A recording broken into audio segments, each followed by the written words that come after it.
क्या सिर्फ एक बार गिरना किसी बुजुर्ग की जिंदगी बदल सकता है? अगर आपको लगता है कि हिप फ्रैक्चर यानी कि कूल्हे की हड्डी टूटना सिर्फ एक सामान्य बोन इंजरी है, तो आप सावधान हो जाइए। Journal of the American medical association में प्रकाशित एक नई स्टडी ने इसे लेकर गंभीर चेतावनी दी है। स्टडी के अनुसार हिप फ्रैक्चर के बाद 1 साल के भीतर औसतन हर 5 में से 1 मरीज की मौत हो जाती है। इतना ही नहीं, सिर्फ 42% से 71% मरीज ही 6 महीने के अंदर पहले की तरह अपने रोजमर्रा के काम करने लायक हो पाते हैं। यानी हिप फ्रैक्चर सिर्फ एक हड्डी नहीं तोड़ता, बल्कि कई मामलों में व्यक्ति की मोबिलिटी, इंडिपेंडेंस और क्वालिटी ऑफ लाइफ पर भी गहरा असर छोड़ सकता है। अब सवाल है कि क्या ये सिर्फ कुछ लोगों की समस्या है? बिल्कुल नहीं। स्टडी के मुताबिक दुनिया भर में हर साल 1.42 करोड़ से ज्यादा लोग हिप फ्रैक्चर का शिकार होते हैं। यानी औसतन हर मिनट करीब 27 लोगों की कूल्हे की हड्डी टूटती है।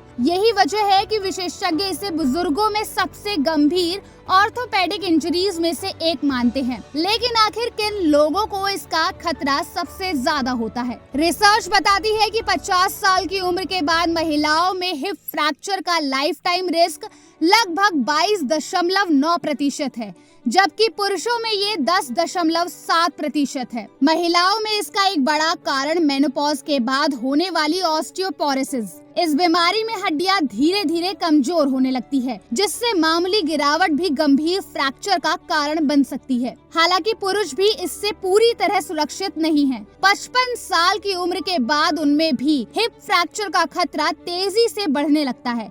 इसके अलावा विटामिन डी और कैल्शियम की कमी भी हड्डियों को कमजोर बनाकर इस जोखिम को बढ़ा सकती है। अब सबसे अहम सवाल, हिप फ्रैक्चर होता कैसे है? स्टडी के अनुसार ज्यादातर मामलों में इसकी वजह अचानक गिरना होती है, जिसके गिरने के पीछे कमजोर मांसपेशियां, कम होती नजर, शरीर का बैलेंस बिगड़ना या फिर चक्कर आने जैसी समस्याएं जिम्मेदार हो सकती है। अगर हिप फ्रैक्चर हो जाए तो क्या इसका इलाज संभव है? जी हाँ, मरीज की स्थिति के अनुसार डॉक्टर हिप जॉइंट रिप्लेसमेंट या open reduction and internal fixation यानी कि ORIF जैसी सर्जरी कर सकते हैं, जिसमें प्लेट, स्क्रू या फिर रॉड की मदद से टूटी हुई हड्डी को जोड़ा जाता है। लेकिन ट्रीटमेंट सिर्फ सर्जरी तक सीमित नहीं है। सर्जरी के बाद फिजियोथेरेपी और जरूरत पड़ने पर रिहैबिलिटेशन सबसे जरूरी है, ताकि मरीज दोबारा चल फिर सके और मांसपेशियों की ताकत वापस हासिल कर सके। वहीं भविष्य में दोबारा फ्रैक्चर के खतरे को कम करने के लिए डॉक्टर जरूरत के अनुसार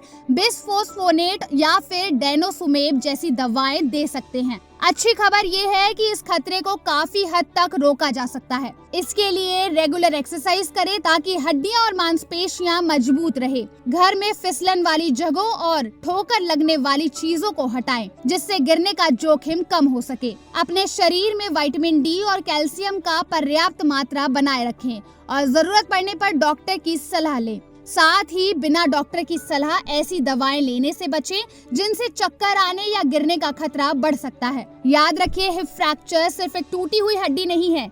बढ़ती उम्र में ये जानलेवा साबित हो सकती है और इससे व्यक्ति की पूरी जिंदगी बदल सकती है। इसलिए अगर किसी बुजुर्ग के गिरने के बाद हिप में तेज दर्द हो, खड़े होने या चलने में परेशानी हो, तो इसे मामूली चोट समझने की गलती ना करें। तुरंत डॉक्टर से संपर्क करें, क्योंकि इस मामले में समय पर इलाज शुरू होना बेहतर रिकवरी के लिए बेहद जरूरी है। अगर आपको ये वीडियो इन्फॉर्मेटिव लगी हो तो लाइक और शेयर जरूर करिए। साथ ही ऐसे और हेल्थ अपडेट के लिए जुड़े रहिए ओनली माय हेल्थ के साथ।